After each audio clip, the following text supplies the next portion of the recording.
Endocrine gland. Endocrine gland में हम लोग समझते हैं कि किस तरीके से एंडोक्राइन क्या करेगी, क्या क्या सिक्रीशन कर सकता है। तो एंडोक्राइन में जो सबसे पहली चीज़ है वो है hypothalamus. Hypothalamus,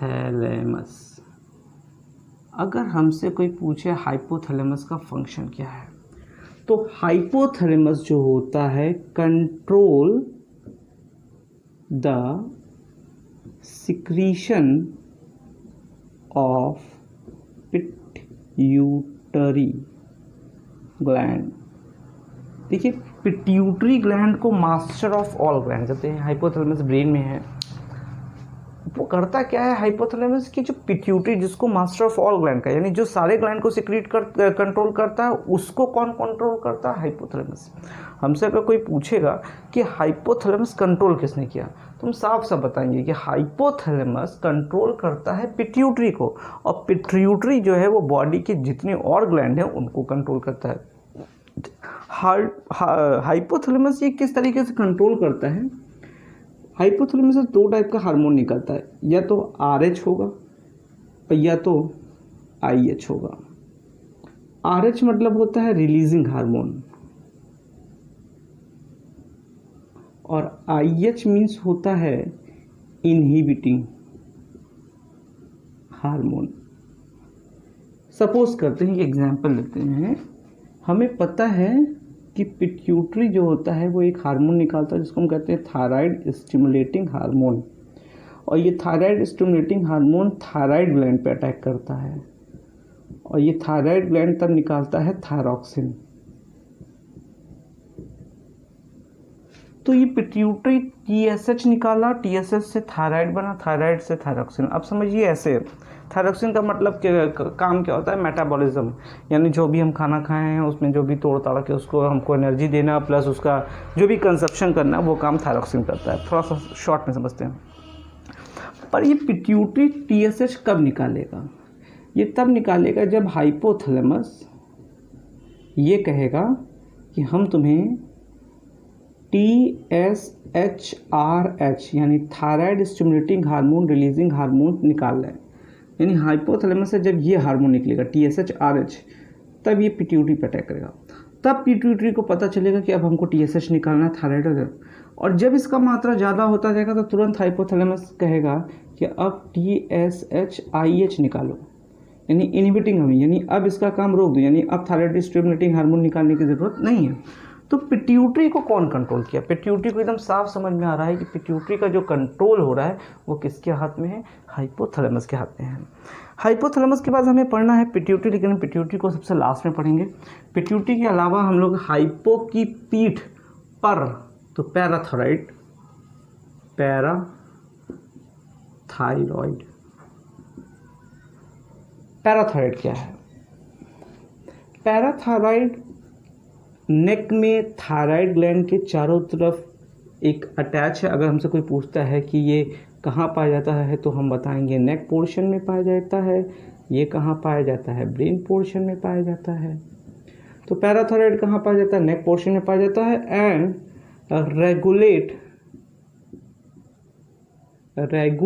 regulate the calcium level. ये जो कैल्शियम लेवल है ना बॉडी के अंदर, वो रेगुलेशन करना किसका काम है? पैराथायरॉइड का। तो हमने हाइपोथैलेमस का पढ़ा कि पिट्यूटरी को कंट्रोल करना, पैराथायरॉइड का क्या होता है? Regulate the calcium level in the body. तो ये हो गया पैराथायरॉइड। तो यानी हाइपो की पीठ पर पाई। अब हमारे पास आता है पीनियल ग्लैंड, पाइनियल भी कुछ लोग कहते हैं, इसको पीनियल भी कह सकते हैं। पाइनियल ग्लैंड क्या है? ये हमारा 24 आवर जो भी काम हम करते हैं ना, उसका कंट्रोल इसी के हाथ में है। यानी जागना, सोना, वेकअप, स्लीपिंग, ये जितनी भी, या बॉडी टेम्परेचर, शरीर का टेम्परेचर कितना है, तो 24 घंटे के जो रूटीन वर्क होते हैं वो सारे रूटीन वर्क किसके कंट्रोल में होते हैं? पाइनियल ग्लैंड पे होते हैं। यानी हाइपोथैलेमस हो गया, पैराथायरॉइड हो गया, पाइनियल ग्लैंड हो गया हमारा। हाइपो की पीठ पर पाई। अब आता है पैन। पैन मतलब पैंक्रियाज, ये हम लोग पढ़ चुके हैं। और थर मतलब हो गया थायराइड। थायराइड थायराइड ग्लैंड के बारे में थोड़ा समझते हैं। थायराइड ग्लैंड इंपॉर्टेंट ग्लैंड है काफ़ी। पहली बात, अगर हमसे कोई पूछेगा कहाँ पाया जाता है तो हम बता देंगे नेक, गले के रीजन में पाया जाता है। और थायराइड ग्लैंड करता क्या है, T3 T4 का सिक्रेशन करता है। ये दोनों हार्मोन है। 3 मतलब होता है ट्राई आइडोथायरॉक्सिन और T4 मतलब होता है टेट्रा आइडोथायरॉक्सिन। T3 मतलब ट्राई आइडो 3 और T4 मतलब टेट्रा, और दोनों को हम मिला दे तो हम सीधे सीधे खाली कह सकते हैं थायरॉक्सिन। हम अगर इजी भाषा में बात करेंगे तो हम क्या कह सकते हैं, थायरॉक्सिन। अब ये थायरॉक्सिन होता है, इसका काम क्या होता है, BMR को मेंटेन करना, यानी basal metabolic reaction. Basal metabolic यानी हमारे शरीर के अंदर जितने भी मेटाबॉलिक रिएक्शंस हो रहे हैं वो थायराइड ग्लैंड के द्वारा कंट्रोल किए जाते हैं। थायराइड ग्लैंड से 2 बीमारियां होती हैं, एक को हम कहते हैं हाइपोथायरॉयडिज्म और एक को हम कहते हैं हाइपरथायरॉयडिज्म। यानी अगर थायराइड का सिक्रीशन कम हो रहा है यानी थायरॉक्सिन कम हो रहा है तो उसको हम कहेंगे हाइपोथायरॉयडिज्म, और अगर थायरॉक्सिन का सिक्रीशन ज़्यादा हो रहा है तो हम क्या कहते हैं, हाइपरथायरॉयडिज्म। इस केस में हम देखते हैं हाइपोथायरॉयडिज्म के केस में मिसकैरेज होना, अगर फीमेल को ये प्रॉब्लम आती है प्रेगनेंसी के दौरान तो मिसकैरेज होने के चांसेस बहुत ज़्यादा हैं। इवन जो चाइल्ड पैदा होगा उसका मेंटल रिटार्डनेस होने का भी चांसेस बहुत ज़्यादा है। और हाइपर के केस में तो हम देखेंगे कि यहाँ पर क्या होता है, ग्वाइटर जैसा निकलता है, गेंगा जैसा निकल जाता है। तो ये हाइपो और हाइपर जो होते हैं ये दोनों कब होते हैं, जब थायराइड जो होता है वो थायरॉक्सिन का सिक्रीशन या तो ज़्यादा कर दे रहा है या तो क्या कर दे रहा है, कम कर रहा है। और अगर ये ज़्यादा कर रहा है तो भी परेशानी हो रही है और कम कर रहा है तो भी परेशानी हो रही है। तो ये हो गया हाइपो के पीठ पर पाई पैंथर। अब आता है एडिलेट टेस्ट ओवर, टेस्टिस ओवरी हम लोग पढ़ ही चलते हैं, और लास्ट में हम लोग पढ़ लेते हैं एड्रिनल ग्लैंड के बारे में। एड्रिनल ग्लैंड जो होता है वो किडनी के जस्ट ऊपर होता है, जो किडनी होती है उसी के जस्ट ऊपर पाया जाता है। अगर हमसे कोई पोजीशन पूछेगा तो अबव द किडनी, हम किडनी के जस्ट ऊपर की बात कर रहे हैं, उसी पे क्या पाया जाता है, एड्रिनल ग्लैंड पाया जाता है। फंक्शन क्या होता है, अगर हम देख रहे हैं हमारे सामने शेर आ जाता है तो हमारे पास 2 ऑप्शन बच रहा है, या तो हम शेर से लड़ सकते हैं या तो भाग सकते हैं। यानी इमरजेंसी के समय में जो ग्लैंड हमको काम करना है वो होता है एड्रिनल ग्लैंड। इसको हम कहते भी हैं ग्लैंड ऑफ इमरजेंसी। क्यों कहते हैं, क्योंकि जब भी कोई इमरजेंसी पड़ता है तो ये एड्रेनलिन नाम का एक हार्मोन सिक्रीट करता है। मैं फिर से बता रहा हूँ, एड्रेनलिन नाम का एक हार्मोन सिक्रीट करता है, और जैसे ही एड्रेनलिन नाम का हार्मोन सिक्रीट होता है, एड्रिनल ग्लैंड जो होता है हम उससे पता कर लेते हैं कि हमें फियर फाइट करना है कि हमको फ्लाइट करना है। इसको फाइट एंड फ्लाइट ग्लैंड भी कहते हैं, या तो हम लड़ सकते हैं या तो भाग सकते हैं, दोनों में से एक है। तो एड्रिनल ग्लैंड का काम ये होता है। तो हमने हाइपोथैलेमस पढ़ा, पैराथायराइड पढ़ लिया, पीनियल पढ़ लिया, पैंक्रियाज पढ़ लिया, थायराइड पढ़ लिया, एड्रिनल पढ़ लिया, टेस्टिस पढ़ लिया, ओवरी पढ़ लिया। तो ये कुछ मेन ग्लैंड्स थे जो हमें क्लास 10th में पढ़ना है। बात करते हैं ग्लैंड के मास्टर की, यानी मास्टर ऑफ ऑल ग्लैंड। सारे ग्लैंड्स को कंट्रोल करने का जो मास्टर हासिल है वो किसको हासिल है, पिट्यूटरी ग्लैंड को। पिट्यूटरी ग्लैंड को हम कह सकते हैं मास्टर ऑफ ऑल ग्लैंड। क्यों कहते हैं मास्टर ऑफ ऑल ग्लैंड, कि जितने भी ग्लैंड हम अभी तक पढ़े सबका कंट्रोल किसके हाथ में है, पिट्यूटरी। और पिट्यूटरी का कंट्रोल किसके पास था, हाइपोथैलेमस के पास। पिट्यूटरी के 3 पार्ट है। अगर हम एक पिट्यूटरी को बनाते हैं तो पिट्यूटरी कुछ इस तरीके से दिखाई देती है, और पिट्यूटरी के 3 पार्ट होते हैं, anterior pituitary, intermediate and posterior pituitary, यानी आगे, बीच में एंड पोस्टीरियर। 3 टाइप की पिट्यूटरी, मतलब 3 पार्ट होते हैं पिट्यूटरी के। सबसे ज़्यादा हार्मोन्स जो होता है वो एंटीरियर पिट्यूटरी के द्वारा सिक्रीट किया जाता है। जो सबसे पहला हार्मोन्स होता है उसको हम कहते हैं growth hormone. Growth hormone is the one of the most important hormone released by the pituitary gland. Growth hormone के वजह से हमें 3 तरीके की चीज़ें हो सकती हैं, यानी अगर ग्रोथ हार्मोन गलत तरीके से सिक्रीट हो रहा है, नहीं हो रहा है, ज़्यादा हो रहा है, तो 3 प्रॉब्लम हो सकती है। पहली बीमारी हो सकती है डॉर्फिज्म की, डॉर्फिज्म। दूसरी बीमारी जो होती है उसको हम कहते हैं गैंगेटिज्म, और तीसरी जो होती है उसको हम कहते हैं एग्रोमेगैली। तो 3 टाइप की बीमारियाँ किस पे डिपेंडेंट है, ग्रोथ हार्मोन पे। अगर ग्रोथ हार्मोन का सिक्रीशन सही नहीं है, अगर ग्रोथ हार्मोन का सिक्रीशन बहुत कम होगा तो इंसान कैसा हो जाएगा, डॉर्फिज्म, यानी उसकी हाइट क्या होगी, बहुत कम होगी। तो ग्रोथ हार्मोन से, अगर ग्रोथ हार्मोन ज़्यादा नहीं निकल रहा तो डॉर्फिज्म। ग्रोथ हार्मोन बहुत ज़्यादा निकलने लगा है तो गैंगेटिज्म यानी इंसान एकाएक कुछ ज़्यादा ही बड़ा हो जाएगा, जो कि देखने में ऑकवर्ड लगेगा और उसकी हो सकता है कि उसकी वजह से उसको चलने और बैठने में और रीढ़ की हड्डी में काफ़ी प्रॉब्लम आ जाए। और लास्ट आता है एग्रोमेगैली। एग्रोमेगैली में ये होता है कि ग्रोथ हार्मोन कांस्टेंट नहीं निकलता, बहुत ज़्यादा फिर कम ज़्यादा कम, जिसके वजह से शरीर का कोई एक दो अंग जो होता है, ऑर्गन जो होता है, पार्ट जो होता है वो बड़ा हो जाता है काफ़ी या तो छोटा हो जाता है, तो एग्रोमेगैली ये हो जाता है। तो ये ग्रोथ हार्मोन है। अगला जो इम्पॉर्टेंट हार्मोन है जो एंटीरियर पोट्रिट्यूड से निकाला जाता है उसको हम कहते हैं प्रोलैक्टिन। प्रोलैक्टिन का काम क्या होता है? मिल्क सिक्रीशन, यानी मेमोरी ग्लैंड से जो मिल्क का सिक्रीशन होना है वो किसका है काम? प्रोलैक्टिन का है।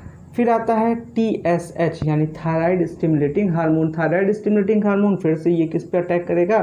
थायराइड ग्लैंड पे अटैक करेगा। मैंने बताया किस तरीके से ये काम करता है। फिर आता है एड्रीनोकॉर्टिकोट्रोपिक हार्मोन। याद रखना है एड्रीनोकॉर्टिकोट्रोपिक हार्मोन ये कंट्रोल करता है सिक्रीशन ऑफ एड्रिनल ग्लैंड। अभी हम लोग एड्रिनल ग्लैंड जो पढ़े थे उसके सिक्रीशन को मदद में ACTH यानी एड्रीनोकॉर्टिकोट्रोपिक हार्मोन से होता है। फिर आता है गोनेडोट्रोपिक हार्मोन। गोनेडोट्रोपिक हार्मोन जो होता है वो गोनेड्स यानी टेस्टिस और ओवरी, और टेस्टिस और ओवरी किससे कंट्रोल होते हैं? फॉलिकल स्टिमुलेटिंग हार्मोन या luteinizing hormone. Follicle stimulating hormone या ल्यूटिनाइजिंग हार्मोन। तो एंटीरियर पिट्यूटरी कितने लोग को कंट्रोल कर रहा था? देखो कि बॉडी के जितने टिश्यूज़ हैं उनको कंट्रोल करने के लिए ग्रोथ हार्मोन, मिल्क सिक्रीशन के लिए प्रोलैक्टिन, थायराइड को कंट्रोल करने के लिए TSH, एड्रिनल को कंट्रोल करने के लिए ACTH, गोनेड्स को कंट्रोल करने के लिए FSH एंड LH। तो ज़्यादातर पार्ट ऑफ ग्लैंड जो होता है वो एंटीरियर पिट्यूटरी से कंट्रोल हो जाता है। फिर आते हैं इंटरमीडिएट जो कि मेलानोसाइट सिक्रीटिंग हार्मोन निकालता है। मेलानोसाइट मतलब होता है मेलानिन। मेलानिन मीन्स होता है स्किन पिगमेंटेशन। जो स्किन पिगमेंटेशन होता है वो इंटरमीडिएट से कंट्रोल होता है, जो कंट्रोल करने के लिए जो हार्मोन निकलता है उसका नाम क्या है? Melanocyte stimulating hormone. Melanocyte stimulating hormone. फिर लास्ट पोर्शन पे आते हैं पोस्टीरियर पिट्यूटरी। पोस्टीरियर पिट्यूटरी क्या है? दो चीज़ निकालता है। एक को हम कहते हैं एंटी डायूरेटिक हार्मोन, यानी जो यूरिन है उसका रीअब्जॉर्प्शन करने का काम जो होता है वो ADH यानी किडनी में, ये किडनी को जाके कंट्रोल करता है। ADH एंटी डायूरेटिक हार्मोन यानी रीअब्जॉर्ब द यूरिन।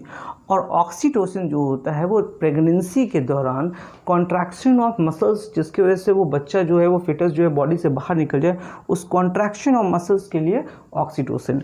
एक पॉइंट और आता है, बहुत एग्जाम में पूछा गया है, फीडबैक मैकेनिज्म। बहुत इजी सा है लेकिन आता है एग्जाम में, इसलिए मैं बता दूं कि फीडबैक मैकेनिज्म क्या होता है। फीडबैक मैकेनिज्म का ऐसे मतलब है कि हाइपोथैलेमस ने एक हार्मोन सिक्रीट किया जिसका नाम था TSHRH यानी thyroid stimulating hormone releasing hormone. फिर वो पिट्यूटरी पे गया तो पिट्यूटरी ने एक हार्मोन सिक्रीट किया TSH that is thyroid stimulating. फिर वो थायराइड पे गया तो थायराइड ने निकाला क्या? T3 T4। अब देखो जब ये चीज़ इसको फिर ये इसको फिर ये इसको फिर ये इसको फिर ये इसको फिर इसको एक्टिवेट करे तो इसे कहते हैं पॉजिटिव फीडबैक। यानी अगर रिलीज कराने के लिए बोला जाए, यानी हाइपोथैलेमस इसको बोले, ये इसको बोले, ये इसको बोले, तो इसको कहते हैं पॉजिटिव फीडबैक। लेकिन अगर ये कहे कि नहीं भाई अब हम नहीं निकलेंगे, फिर ये कहे कि भाई मेरा भी काम खत्म हो गया, ये कहे कि इनसे हमारा काम खत्म हो गया, यानी अब यहाँ से हार्मोन कौन सा निकला है? TSHIH, इनहिबिट करने के लिए, रोकने के लिए, तो इसको हम कहते हैं निगेटिव फीडबैक। कभी कभी एग्जाम में आया है what is the positive feedback या निगेटिव फीडबैक। तो अगर किसी ग्लैंड को हम ये कह रहे हैं कि भाई आप अपना हार्मोन्स निकालो तो ये पॉजिटिव फीडबैक दे रहे हैं, और अगर उसी से हम ये कह रहे हैं कि अपना फिर हार्मोन जो है मत निकालो तो उसको हम ये कौन सा फीडबैक दे रहे हैं? निगेटिव फीडबैक दे रहे हैं। तो ये है पूरा overall chapter control and coordination. इसी साथ कंट्रोल एंड कोऑर्डिनेशन पूरी तरीके से खत्म हो गया।